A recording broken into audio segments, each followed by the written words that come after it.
Hey guys, JB here, the Wolf of Wall Street in the Wolf's Den, new location today. For those of you watching on video, see my pool, Hollywood Hills, actually West Hollywood Hills here. Got a great guest today. This is a really interesting guest because he's someone that's in the world of sales in real estate, and he's specializing in supplying flippers of homes with homes, but it's actually a core sales skill, and he's doing really, really well. And I thought it'd be really good to bring someone like this on to get a sense of what goes on behind the scenes of real estate. Everyone always hears about all these people making money and flipping homes and whatnot, but this sort of demystifies where all these homes are coming from, what the supply is all about, how people are making money, and also I think whichever side of the table you're on, whether you are the person that's being sold to or the salesman, there's a lot to be learned here because there's a lot of strategy that Steve Trang, that's his name, the guy on the show, is explaining here. And people, homeowners, need to understand that, if you put yourself in a position where your home is about to be foreclosed on, well, you're going to have people come into your home, and you got to understand how the game works to either decide to work with someone or protect yourself and not sell your home at too low of a price. But either way, he was a nice guy, very sharp, interesting take on selling. I agree with most of what he said. Some of the stuff I thought was a bit too abrupt, but I'm going to let it present itself here. We'll hear from Steve Trang in about 60 seconds. But first, quick word from our sponsors. All right, want to grow your business, diversify your content? You're not going to find a better tool out there than Melon for your live streaming needs. Blazing fast response time, low CPU usage, all available right in your browser. Go to melonapp.com/wolf and start streaming today. All right, Steve Trang, thanks for coming on the show here. Thanks for having me. So I love having another, sales trainer on the show, someone that really understands the world of sales. So I want to first give people some background here on, how you got started in the world of sales, what sectors you're in, and then we'll get specifically into your style and how you mentor people and some of the successes you've had, what challenges you're facing, and there you go. So start at the beginning. So how'd you get into the world of sales?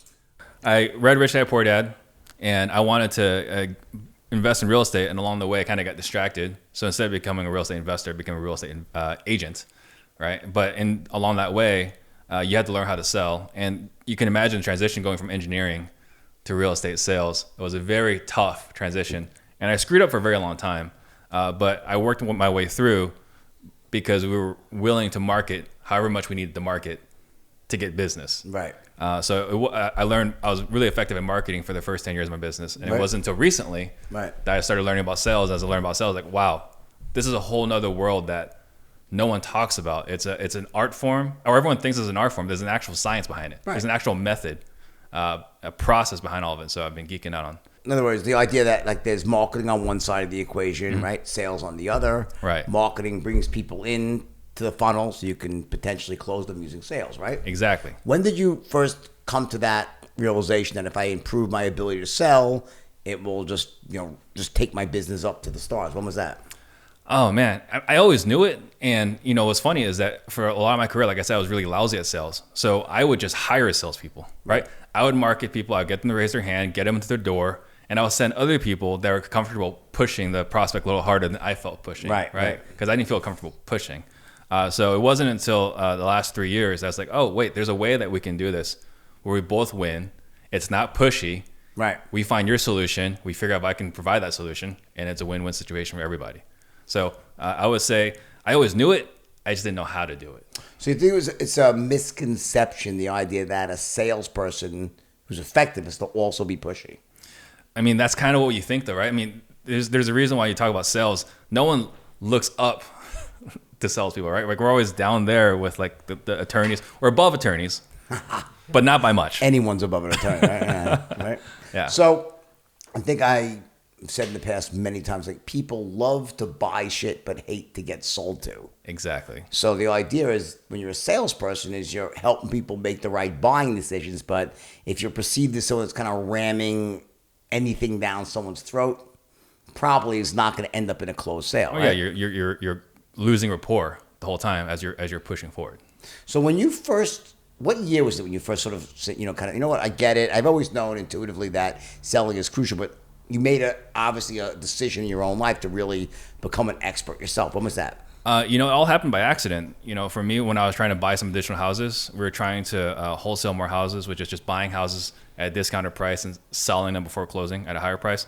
And so I wanted to be surrounded by other individuals doing the same thing. Right. And along the way, I found that they're just hanging out in this guy's sales training operation. So there's a sales trainer in town. And I was like, okay, well, I want to hang out with you guys. I don't even care where you guys are hanging out. You guys can hang out at the bar. You can be hanging out at the golf club. Right. I don't care where you're hanging out. I want to hang out with you guys. Right. But I'm sitting in this room with this other sales trainer. I was like, wait a minute. Everything I've been trying to do in sales, like this guy's resolving it. So it wasn't even like I was seeking it, but I found it and I geeked out on it. Been studying it really hard, nonstop for the last 3 years. Okay, and so what's the basic methodology by which that you use to sell? What's your philosophy? Our philosophy now is really just uncovering, right, what the prospect wants. And then along the way, as we're uncovering, trying to figure out whether we're the right people to be able to fulfill that. I think that, if we look at the way I describe it, it's kind of like a sketch artist, right? I need to figure out what Jordan wants. If I can figure out what Jordan wants, really understand to a deeper level, to a point where I can draw your problem and I can draw and articulate your ideal solution. If I can do that, then we create an incredible amount of rapport. And at that time, we can figure out whether I have the solution that fits your problem. So in terms, right, that makes sense, right? I think the problem with a lot of sales programs is like that's what you just said is a basic truth, right? Yeah. So obviously, if you know exactly what someone's problem is, right, and you understand exactly what their solution is, then you can fill that solution elegantly, right? That's the job of a salesperson. But the question is, how do you do that? So what's the actual strategy? So how does someone, because here's the thing, you have two types of people in the world, then you have everyone in between. You have people like myself who was born a salesperson. I was like a natural born salesperson. I'm not the only one. I read your book. Right, well, I'm not the only one in the world, but there's some, but not a lot. Then you have people who are just like awful. But then you have everyone in the middle. Yeah.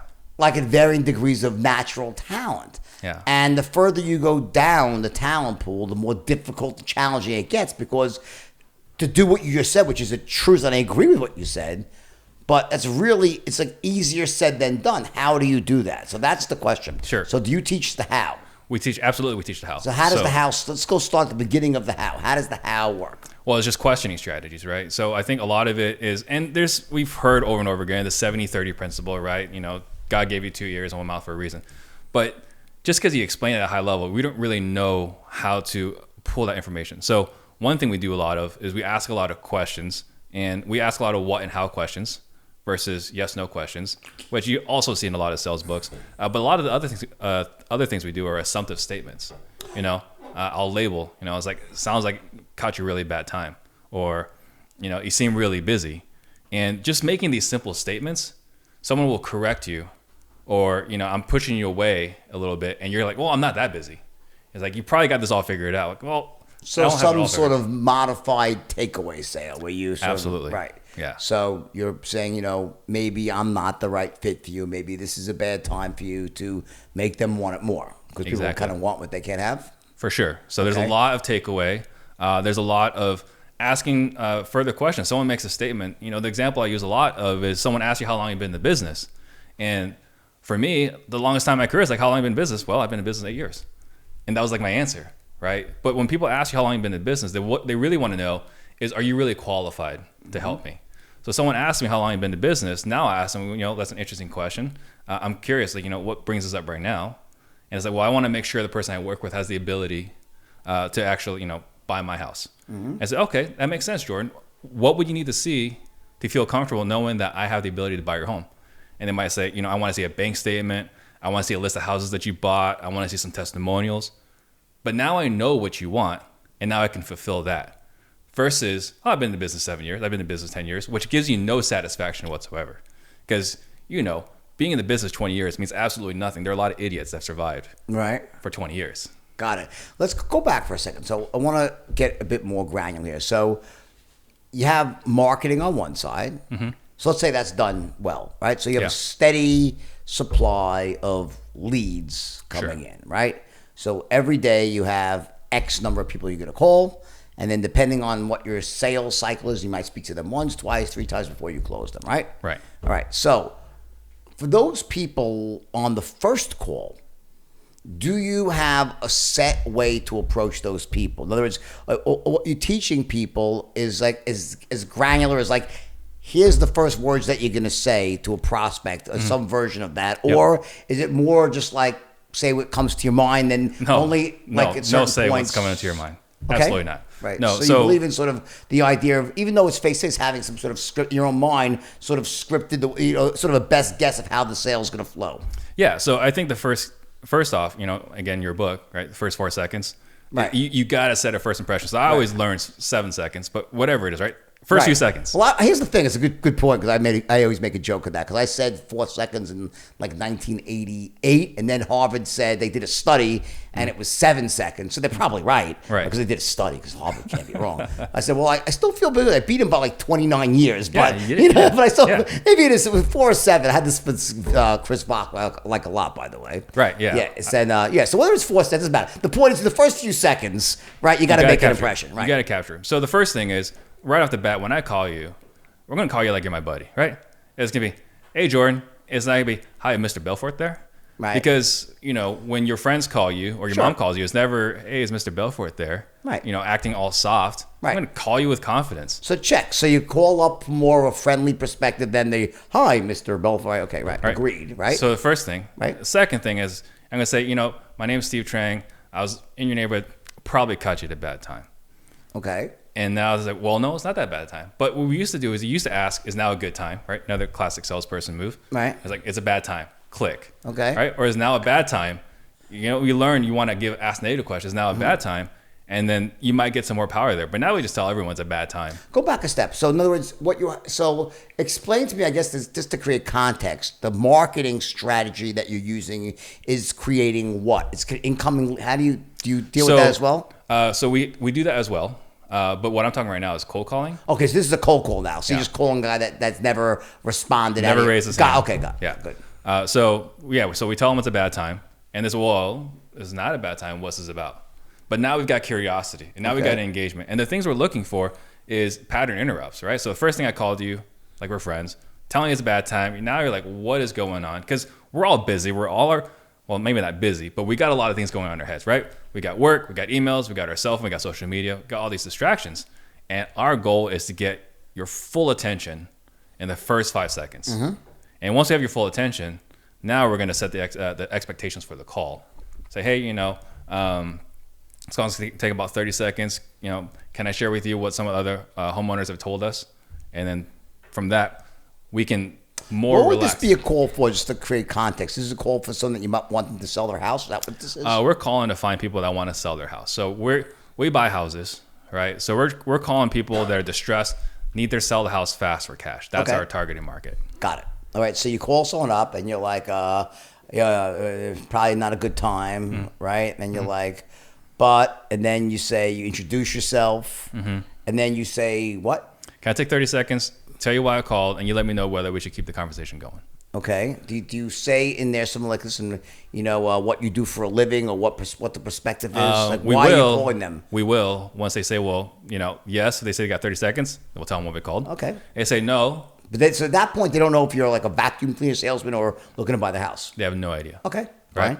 So, can I take 30 seconds to tell you what I called? And like, sure, what's this about? Well, homeowners that have sold to us, they were frustrated dealing with the bank, tired of dealing with the HOA, overall just don't want to deal with a realtor. Don't suppose any of those apply to you, right? That's a negative takeaway. Mm-hmm. And these people we know are distressed. We know they need to sell. And they're like, well, actually, and that kind of and that's when we start the conversation. Okay. Right? But let's say they say, oh, no, I'm not interested. Then we'll just follow up with, and you probably don't have any other properties or pieces of land you've thought about selling, right? We're just doing more takeaways. And say, well, no. It's like, do you know anyone else that, probably don't know anyone else that's thinking about selling? Say no, and then that's it. And we move on. And this goes back to that question I heard you ask before about how long should you stay on the prospect, right, before we move on. Right. So I guess, what do you have some sort of rule of thumb for doing that with people? Yeah. So what we do is we just keep taking it away. And if they allow us to take it away, then we move on, right? If they're not fighting for us to stick around, if they're not demonstrating that they need us in any capacity, right, we're not going to try to sell somebody, because I think what a lot of amateur salespeople out there do is they're trying to convince people. Sure. Like, I got to get this guy. I got to close this guy, or I'm not gonna be able to eat, right? But if this guy actually if I actively disqualify this guy, Sure. I have to do more prospecting. Right. I have to do more marketing. Right. There's this fear out there, so they rather just hold on to this deal that's Sure. not even a deal. Right. So it's a very good point, right? So one of the things I think that the biggest problems is that many young salespeople, and older salespeople too, when I mean young in their career, I don't mean age-wise, right? They don't understand how crucial it is to have a steady supply of new deals potentially coming in, new people absolutely. to call. Because what happens is there's two things that cause people to hang on to deals too long. The first is they just hate the cold call. So the idea is they just like, if I let this guy go, I got to start again, right? That's one deal. But the other side is they don't have anyone to call. Yeah. They just don't have a pipeline, because they don't have a strategy that's sustainable that allows them to keep like sort of, okay, every new day I'm going to have, X number of people. So no one individual, means that much to me, versus if I have like only these 8 deals, I'll keep calling the same freaking people again and again and again, right? Yeah. I'm sure you see that, right? Oh, we see it all the time. And the worst of it is, with the brokerage side, we got agents as well. Like, there's nothing more satisfying. I don't know if you experienced this. There's nothing more satisfying than firing a crappy client, right? Someone that's taking too much of your time, Right. always complaining, never grateful, always dissatisfied. Sure. And man, a full pipeline Right. empowers you. Is to let those is people that go. your business though? So was that what you actually do? You help real estate agents find potential deals. Is that your business? So I own a brokerage, I own a title company, I have a sales training program where I help I train other people on how to buy houses. So I have the brokerage, we also buy houses, right, in Phoenix. So what we teach is what we actually do. There's Right. a lot of guys out there that teach theory, right, teach out of a book, never actually sold anything in their lives. We teach what we actually do. Okay, so I guess my point was, I think you have a platform. Mm-hmm. So like, as part of what you do, give people like every single day they can pay and get leads from you, or no, it's not what you do. No, we are not a lead provider. I have Okay. no interest in being a lead provider. Got it. I've done that too. You have done that. And fired a lot of clients on that side, right? Okay. Because if they can't close a deal, it's my fault. It's like, no, those are Right. active leads. Those are real leads, right? And you can't close 100% of them, but you can't close 0 and Right. blame me. So who is your client? Forget the people that, not on the house side, on the mentorship side. So what are you looking for? So we're looking for people right now that are buying houses. People that are actively marketing, having people raising their hands, just expressing interest. Would in be selling. flippers. Would be wanna be suppliers flippers. to flippers. So there's people that flip, and there's people that feed the houses to the flippers. So HGTV glorifies flippers, right? I mean, you got this couple and that's crushing on this house. They made 90, 150,000 on this house. No one talks about how that house was found, which was a wholesaler who's calling a probate list, a divorce list, a foreclosure list, someone that has to do all the dirty work. And the wholesalers are viewed as vultures, right? No one looks at it as a wholesaler as like, oh man, this guy's doing good work. It's You're always not like, doing God's work there as a wholesaler. no, they're always like, this guy's taking advantage of grandma. So we glorify the flipper, we glorify the realtor that sells it, right?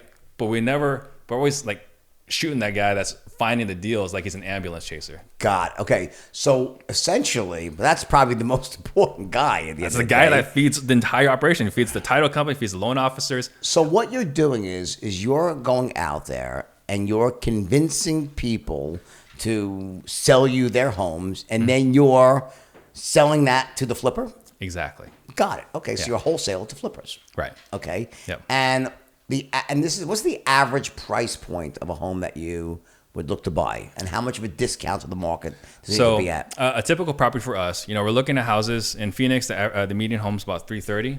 So we're looking to buy houses that are in the 180 price point and try to buy them for about 130. So we contract it for about 130. Okay. And we'll sell it to someone else. They'll buy it for 145, and then they'll do all the flip work. Okay, so seeing the house is worth 180. Mm-hmm. You want to buy it at 130. Correct. And flip it at 145. So you can make 10, 15% markup somewhere on there. Yeah, 15,000. Yeah. And how easy is that to do? In the sense, like, in other words, is it simply a matter of a numbers game? If you know how to do that, you call 20 people for, what's the numbers on it? So what we find is about if you have if you talk to 100 people that should be selling their house, right? Not 100 random people on white pages. 100 people that should be selling their houses. And why should they be selling? Because they're facing pre-foreclosure. Their house is a mess where the city is fining them. Why? Like they're freaking what? They're like just maniacs. Overgrown yards. Like they can't mow their lawn and can't shit? mow their lawns. Roof is falling apart. Yeah, exactly. Substandard electricity in the house, like that sort of stuff. Yeah, where the city is sending them letters, right? People that didn't pay their tax liens or tax bill, right? If you're not paying the city, if you're not paying Uncle Sam or the state, eventually they'll take your house. Well, they're going to send you notices. So we'll approach the homeowners after the first notice. Right? We don't want to wait the 3 years for the city to take the house back. Sure. So this person's expressed that they're or shown that they have to sell their house or they're in financial despair. Got it. And that's who we reach out to. Okay, got it.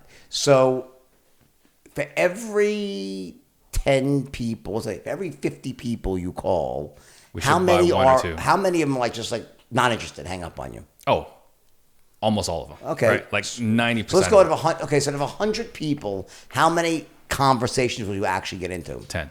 10. So, okay, so about 10% of them are open to the idea of potentially selling the house, right? Interesting. And what's is it mostly they've fallen on hard times financially? Are they lazy? What's the? It's not laziness. It's accidental landlords, right? People that thought maybe I couldn't sell my house, I'll rent it out. Got it. And then they're like, wow, being a landlord sucks. Right. Right. Or it could be they lost their job. I mean, COVID hurt a lot of people. So they're falling behind. Okay. Or someone's sick, and they can't take care of whoever they need to. I can tell you there's one house that I remember I bought where she needed to sell because her mom was diagnosed with breast cancer in another part of the country. Mm-hmm. And she needed to be with mom tomorrow. Right. In that case, you're doing God's work. Well, and that's the thing, right? We're always seen as vultures, but I can tell you on the realtor side, we've done over 1,000 transactions, right? Okay. On the buying houses side, less than 100.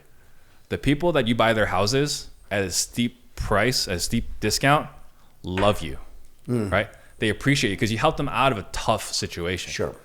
The people that on the traditional side where you're listing their house and selling it for top dollar, well, it took too long. Right. And I had to replace the thermostat. Right. Yeah. And the appraisal came in low. Like I could control the appraiser. Right. Got it. So 100 people are on a list. 90 will just say, hey, fuck you, I'm not selling my house. Yeah. Right? 10 people are like, well, how much? What do they say? I don't know. What will you give me? How does it go? That's exactly. It's like you're listening to them. Yeah. It's like, what's your offer? Right. And then you say, well, I don't know. What do you say? Like, listen, I know I've done some research in the area and the average comp in the area is one. We don't do any educating. Tell me what you do. What's the strategy? We just tell them, I don't know. Like, what's your offer? I don't know. They're like, what do you mean you don't know? You call me like, well, at this point, I was just seeing if you're even interested in selling your home. Okay, I'm interested. Okay, great. So then we'll start talking about why you even be interested. Jordan, like why would you even be interested? I got a tax lien. I want to sell this before it goes into foreclosure and I'm screwed and it's worth even less. That makes total sense. And at that point, we'll schedule the appointment. Okay. Right. So then it goes into a in-person appointment. Absolutely. Yeah. Okay. And in the heart of the worst times of COVID, did you ever start doing that virtually or always did it in person? We did a few virtually. We live in Arizona. Like COVID didn't happen. Obviously, we got struck pretty bad for a while, but sure, it's as if COVID didn't happen. Got it. Okay. So is this Scottsdale? We're predominantly in Phoenix. Scottsdale, we don't really buy so many. Some, but not so much because the price points are a lot higher. And to get a 30% discount on a $600,000 home, it's a lot of money. Most homeowners in that price point have some other options. Got it. Okay. So the idea is that basically it's a cold call to get to the house for an in-person first call close or? Yeah. Once we get in the house, we want to close it right then and there. And then that's the other part where we talk about as far as our sales program. I think if you look at every situation where a client and a salesperson, where they were upset, is because they were unmet expectations. And the reason why they're unmet expectations is because no one set the proper expectations, right? So when we buy a house, we go to a homeowner's house. Typically in their mind, they just want to shop, right? Like, why don't you walk through my house, tell me what your number is? That's what they expect, which is understandable, right? But if we go and operate on that system, we're not going to win many transactions. Right. So our goal is to set the proper expectations. Hey, Jordan, I appreciate you want me to walk around the house. Can I share with you how these meetings normally go? We establish the rules of the meeting, and that basically at the end of the meeting, it's going to be yes or a no. So how does that go? Be more specific. So you say, So, hey, Jordan, can I share with you how these meetings normally go? absolutely. So, first of all, thank you for inviting me to your beautiful home. It's an amazing home. All right. With the roaches fucking right, falling down lights. Okay. Right. But, these meetings, they generally go about an hour. Is that still a good amount of time for you? Yeah. Typically, homeowners I meet with, they want to know what is it we do exactly, how much money they're going to get, and how soon they're going to get the money. Okay. Am I missing anything? Nope. Awesome. Obviously, I want to make sure there's a good fit for you, a good fit for me.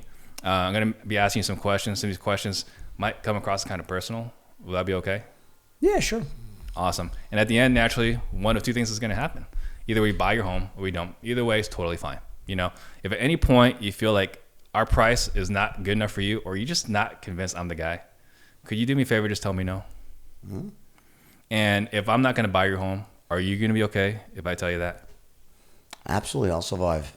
All right, perfect. And if it does make sense, does anyone ever say to you, "No, I'll be"? Has anyone ever said to you, "No, my kids are not going to eat"? Or what? Is everyone just yes you to death, basically? Yeah. No one's going to say reject. Right, they're like, sure, yep, that's great. Okay. But we're telling them that we might tell them. I get it. Right, sure. Yeah. Okay. And then if it makes sense for us to work together, what that means, we're going to take everything we talk about today and we're going to go ahead and put that in writing. Is that fair? Yep. Sounds good. And Jordan, you seem really nice. Some of the homeowners that we talked to in the past, they really want to protect my feelings. They were afraid to tell me no, and they would just tell me I need to think about it. Can you promise me you won't do that? Sure. And if I hear anything besides a yes, I'm just going to go ahead and take that as a no. What if I just want to think about it, though? What would you need to think about? Well, I don't know. I mean, I haven't heard the whole presentation yet, but once you get it, I might just need to think it over or talk to someone else. Is that okay? I don't want to sharpshoot. Does anyone ever say that to you, or they don't? They say it. Okay, I would think so. But what we're doing here is we're going to say, like, at this point, it's going to be yes or no. And if you're telling me right now it's not going to be yes or no, I'm leaving. Okay. Because my time is too valuable to just educate you, right? It's like, here's what the home was worth and this and that. Like, if you're telling me that you're incapable of selling your house today, we're leaving. Okay. Because we're in a house buying business. We're not in the let's hang out business. Right. I'm not trying to convince you. I'm just going to make you an offer. The driver's wrong, and that's that. Right. Okay. Keep going. Yeah. So that's basically it. Okay. And then, so what do you do now? You walk around the house. What do you do? Then we start figuring out, well, Jordan, what's going on? Like, why am I even here? Your house is beautiful. Why am I even here? Okay. Well, I lost my job because of COVID, and I'm behind the mortgage. I didn't pay my taxes, and eventually I want to get out of here. And I figured, fuck it. I stopped. I thought it was just skip a couple of payments, and it got away from me, and now it's just too long, and I'm too deep. So I kind of just got to get the fuck out of here. Got it. Well, what have you done about that? Oh, I'll let you come here. So you're the first person I've spoken to. Oh, I appreciate that. How long has this been going on? Maybe 9 months or so. Got it. And what would happen if we're unable to buy your home? Well, eventually I'll probably sell it to someone at some point, but I could probably, I'm not like under the gun right now. I could stay here another year, honestly. Nothing's going to happen. Yeah. Is that true or not? Depends on the state. California, probably.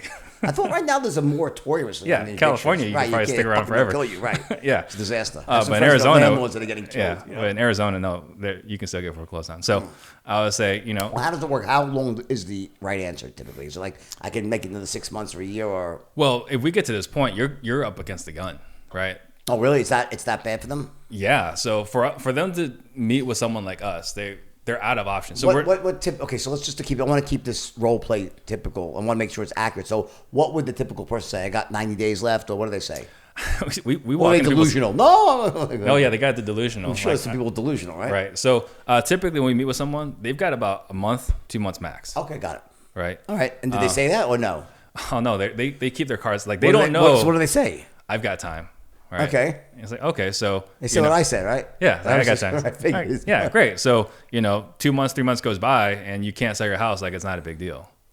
Okay, let me ask you this: do you ever seed before you go through that? Do you ever paint the picture that one of the true beauties of what I do is that I like to get to people before the problem gets too bad, because there's this really weird thing that happens, this declining value of your home as you approach the end days when everyone knows you're leaving. Then the vultures come in. Yeah. I like to get in. That's not what we do. We get in earlier because this way you can still get the true value of your house, and you end up loving me versus some guy that comes in the day before you're evicted and he steals the house and you hate him. So that's why we come earlier than later. You ever do that stuff or no? No, we don't. All right, anyway, We make it drastic, right? Okay, we make fine. it like we're always painting that worst case scenario for them to work with us. Got it. And then painting the great outcome. Okay. That's gonna happen So with now us. let's keep going. So I say to you, I don't know. Yeah, I got time. Yeah. Okay. Sure. That makes sense. So like 2-3 months comes by, you're not able to sell your house. It's not a big deal then. But how much is my house? What can you give me for my house? I guess that's what I want to know. I'm not sure yet. Okay. So what do you need to be sure? Well, I need to make sure that if we're going to work together, that the people that we work with, I don't have all the money in the world. God, I wish I did. I'm not the Wolf of Wall Street, right? I wish I had all the money in the world. So in reality, the people that we talk to, we want to make sure that we're actually helping them. Okay. So, if you're uncomfortable asking these questions or answering these questions, then maybe I should go. Okay.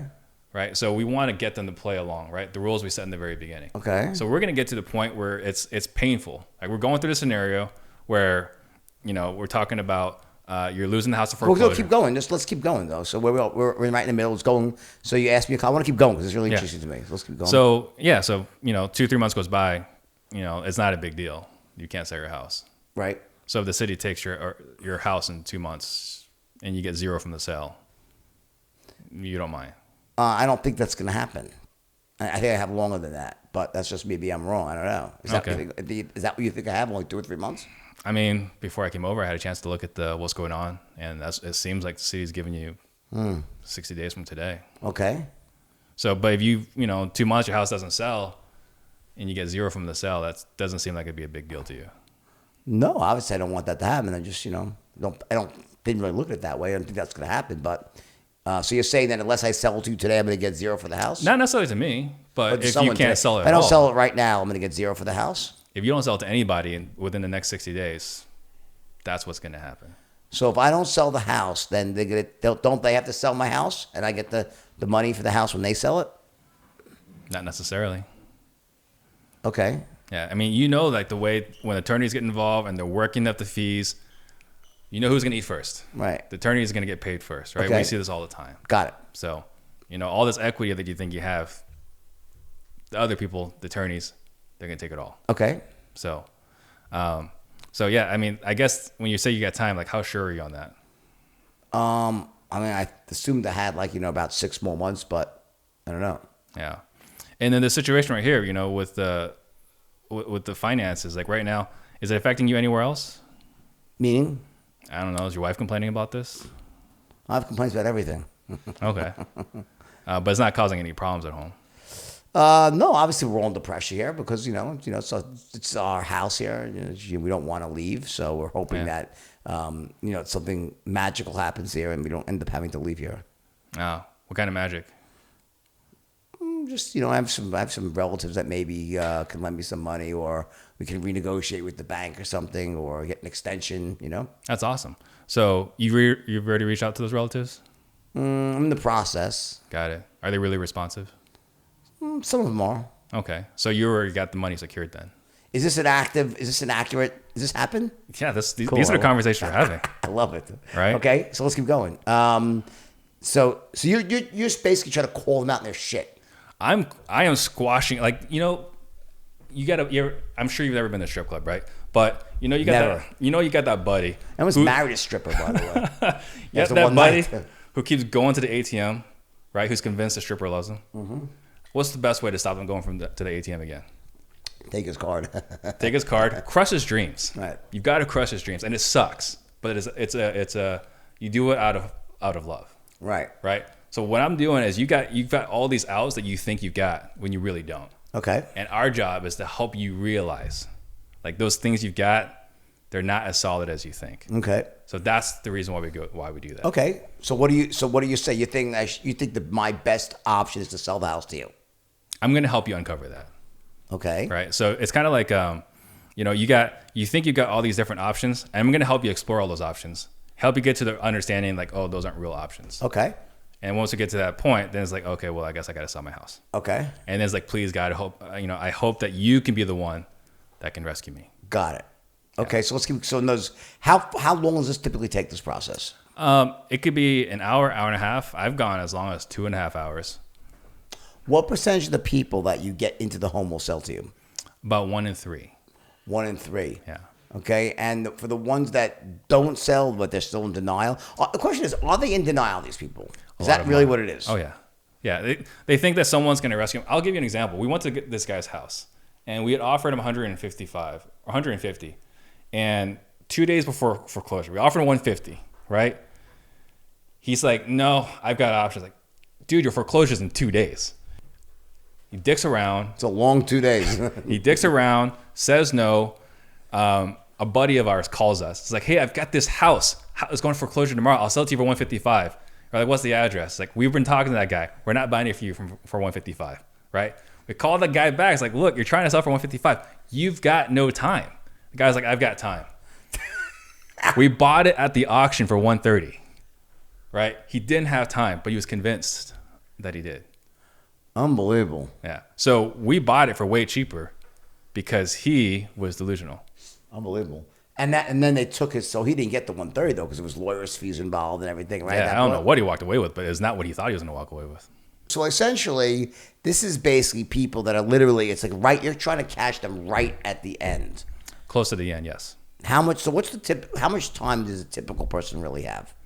Under 30 days, under 60 days? I would say typically 3 to 6 months, somewhere around there. 3 to 6 months. Yeah. Okay.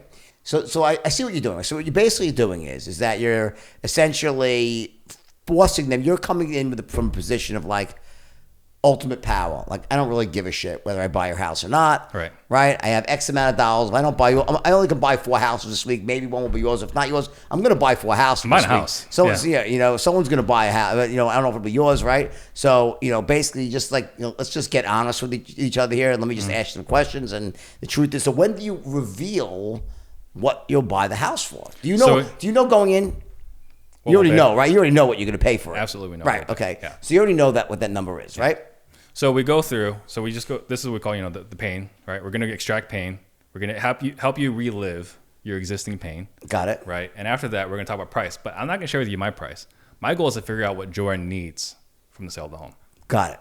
Right. And is that going to be a function of what they owe, what they owe the city, what they owe on the mortgage, maybe some credit cards that they're behind on, stuff like that? Ultimately, that's what it comes down to. Initially, they're looking like, I want to get as close to market value as possible. Right. That's the initial. That's a pipe dream for them. Right. Yeah. But that's not the option. And so we go through and we try to uncover. You know, we ask it a few different ways. Hey, Jordan, you know, I'm sure the night before or this morning, you know, you were talking to your fiance. You probably thought about a number you were looking to get. Would you mind sharing with me what you guys discussed? Mm-hmm. And let's say your price was going to be what, 150? Let's say my price is 150. We want to get 175. 175? Awesome. So it sounds like you're trying to get as close to market value as you can. Well, I mean, yeah, I am. Oh, that makes sense. I would do the same thing too. Right, yeah. Yeah. So when you talk to a realtor about selling your property, what did they say? They told me I could get 175, 180. Awesome. So why didn't you go with them? Because it's going to take a few months to do that, and I don't have 6 months to sell my house. Get it. All right. So you did your research. So you realized you can't get that. Right. So that's then we start the negotiating. So that's when so now I said, you asked me what I said, that's what I'd like. Yeah. Okay. So I wish I could offer you 175. You know, if you want 175, you can go with the contract, you can go with a realtor, list it for 200. In 3 to 6 months, you get your 175. You should do that. Okay. And then this is when you say, I can't do that. I don't have that time. It's right. like, well, then, the way we work is we're never plan A. We're probably not even plan B. We're basically an insurance policy. So if you want to work with us, we can't be at 175. What's the price? Well, I mean, I had a chance to do some market research before I came. I saw some investors in the area. They're paying between 130 and 140. If one of them were to offer you 130 to 140, what would you see yourself doing then? I'd probably rather have the bank take it than give someone 130 or 140 for this house. I wouldn't let someone steal my house from me. Got it. Okay. Do people say that? People say that all the time. Okay. Yeah, they say it all the time. Fucking pride. Yeah, absolutely. 7 deadly sins. Hey, and that makes sense. So what do you say to them? So it sounds like if you were to walk away with $10,000, $20,000, you'd rather walk away with zero. I'd rather walk away. Yeah, at that point, I'd rather walk away with zero because I just don't. I think that the process of that, like a vulture coming in, is it's not right, and I don't think someone should do that. I'd rather have nothing. Sure. Well, what would be a number that you feel comfortable with? I understand that. I get it. Like, I don't have the option of selling it, so certainly there's some number between those to more like maybe 160, so, $10,000, $20,000 discount to market, something like that would, I would entertain it. Well, what if it was 150? 150? What if they Well, offered you it's 150? too low because it doesn't solve my problems. I still need, 160, my problems are solved. All right. So what were those problems again? Well, I own blah, blah, blah, blah, and this, that, and my credit cards, and then my Aunt Tilly's got gallbladder surgery, and you ever hear them? I'm sure you must hear crazy fucking stuff. My son's got a fucking guitar they want to buy, and that's basically, so all that stuff, honestly, at 160, I walk away at least, my marriage is intact, and I can kind of rebuild from there. Sure, and that makes sense. So then it sounds like if we're able to cover all your bills, right? You got your maxed out credit cards right now, and we're able to pay it down. We still have a little bit left, not all of it paid off. You're telling me that's not a good plan for you. You'd rather stay in your current situation.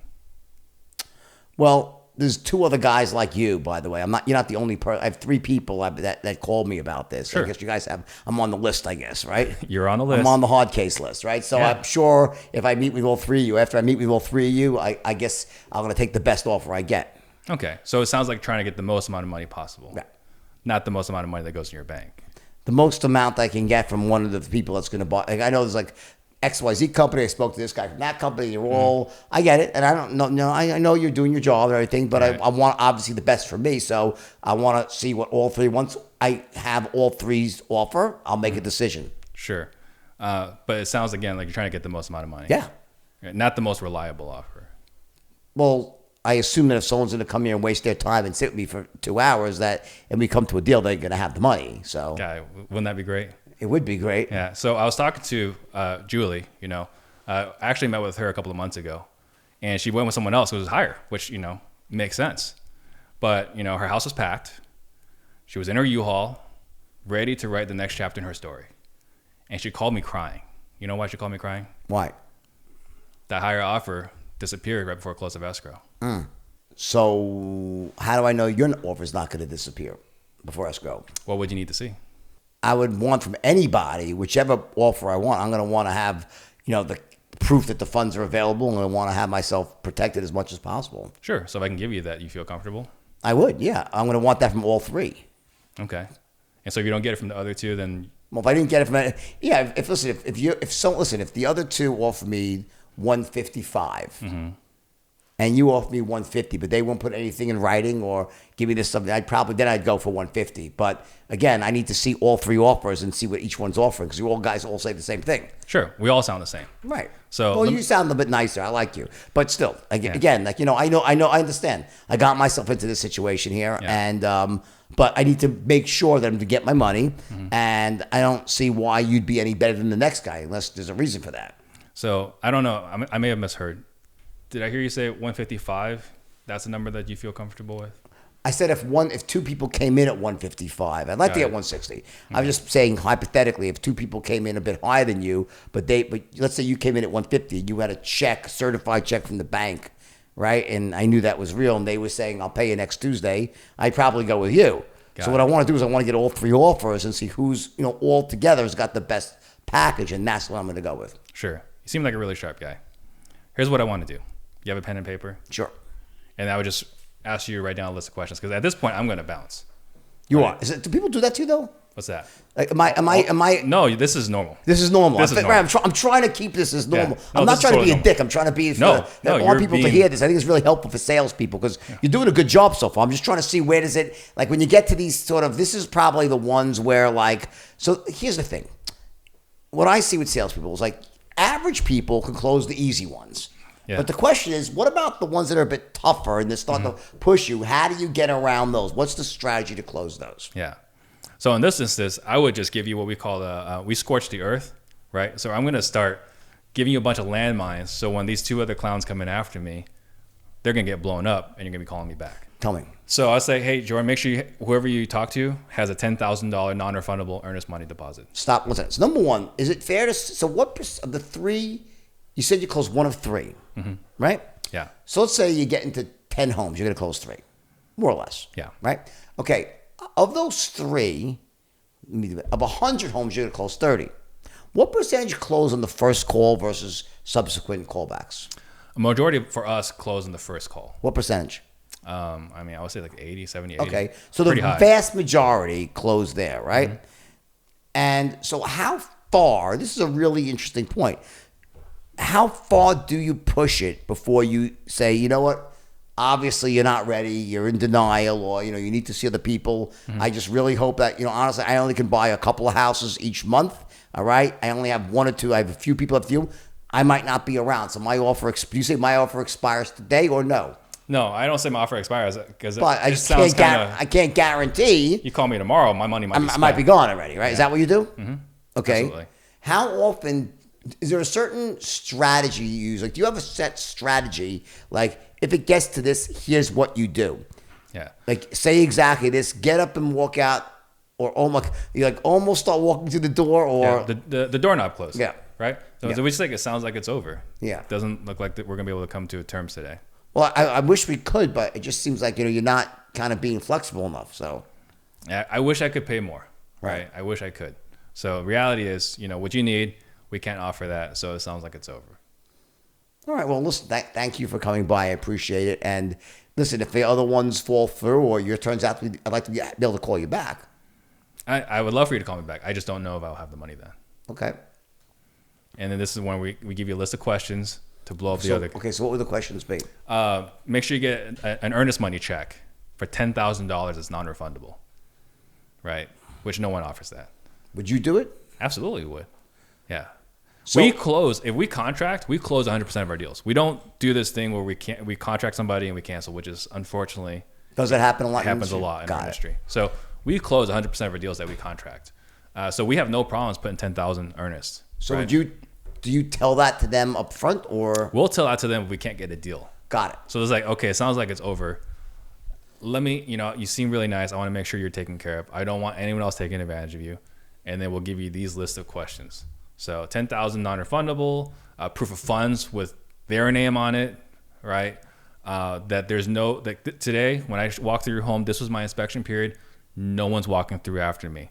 So if you contract with them, they might tell you they got some partners or someone else walking through. No, that's other people they're trying to sell the house to. Make sure no one else walks through your home. Got it. So that's what we coach them on. And what basically happens afterwards, they call me. It's like, hey, Steve, boy, you were right. Those guys don't even have 10,000 to their name. Right. I'd rather go with you. Got it. So is part of that strategy to try to get them to turn around in the moment, like without you leaving the house? So as you listen, fair enough. Well, let me just give you some things you need to really watch out for here, because unless they're willing to do these things, you're probably to get taken for a ride here. Exactly. So get your pen and paper, write this down. Number one, they got to show you this. Right now, if I was to do this, I would be handing you a check right now for $10,000, and I would show you proof of funds in my name. Yeah. Anyone that can't do that is going to be literally a fly by night. I've seen it happen 1,000 times. So unless I'm going to do it right now, just so you know, so you could have 10,000. Do you try to get them to say, you know what, I want to go with you there, or? Yeah, that's your goal. That's the goal. They're like, wow, this Steve guy really cares about me. He's looking out for me. I'd rather just go with him. Okay, and so the question is, where do most of these sales close? Do they close towards the big? How much abuse and pain does it take? What is the point where obviously you don't want to give someone more pain than is needed, because what's the point? You want to there's a sweet spot of sort of how much you want to sort of make them step into that and then close, right? Yeah. So what is there some sort of what are you looking for them before they throw up the white flag?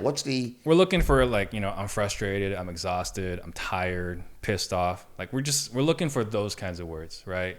Because if you're at the point where this is no big deal, I've got time, you're not ready to hear an offer, right? You'd be like, I'm frustrated, I'm tired of dealing with this, I'm losing sleep. These are kinds of things we're looking for. Are you typically the first one of your type that's there, or you're not?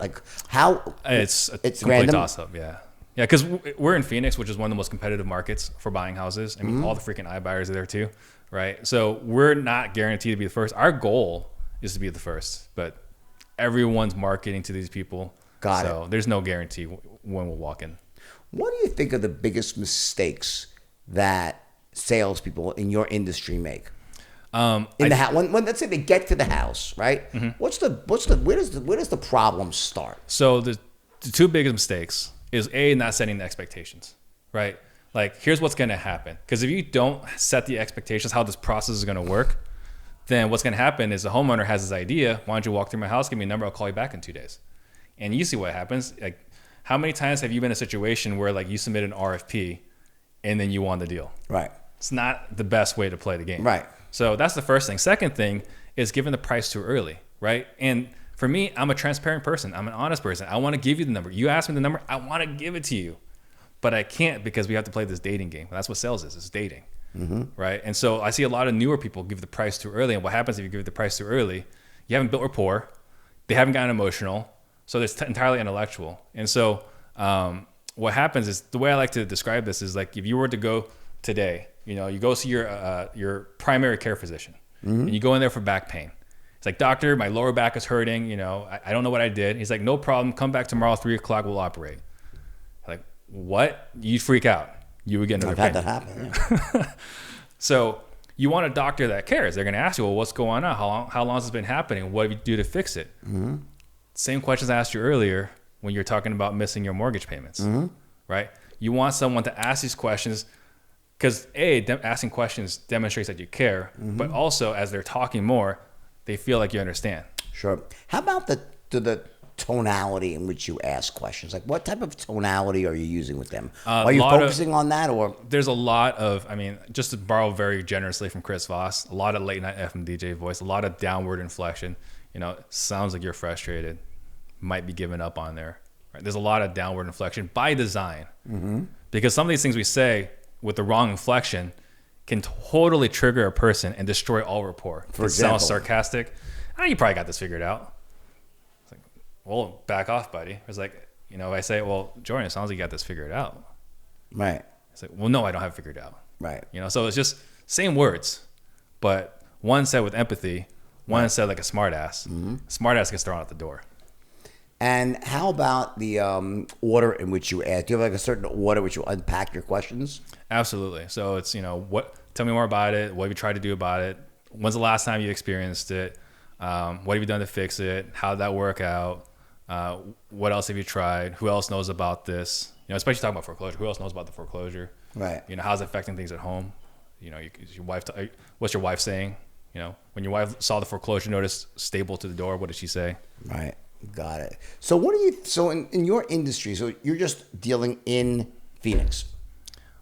Our business is in Phoenix. Well, we're just expanded to Oklahoma. So, in the next 36 days, we'll be in Oklahoma as well.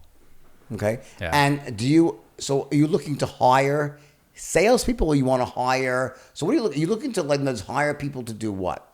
For us, as far as hiring, we're looking to hire salespeople that are coachable and can follow this process. And salespeople, God love them, they're not the easiest to manage, right? And so you get someone that's really good.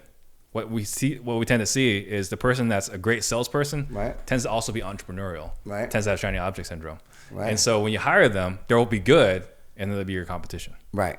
So that's been like the great enigma, if we can figure out that problem. So we're looking to hire salespeople. You're training people who are becoming your competition. Absolutely. And I experienced this, like I got licensed in 2007. I've experienced it on the realtor side as well. Like my entire career, if I trained a salesperson, eventually they became my competition.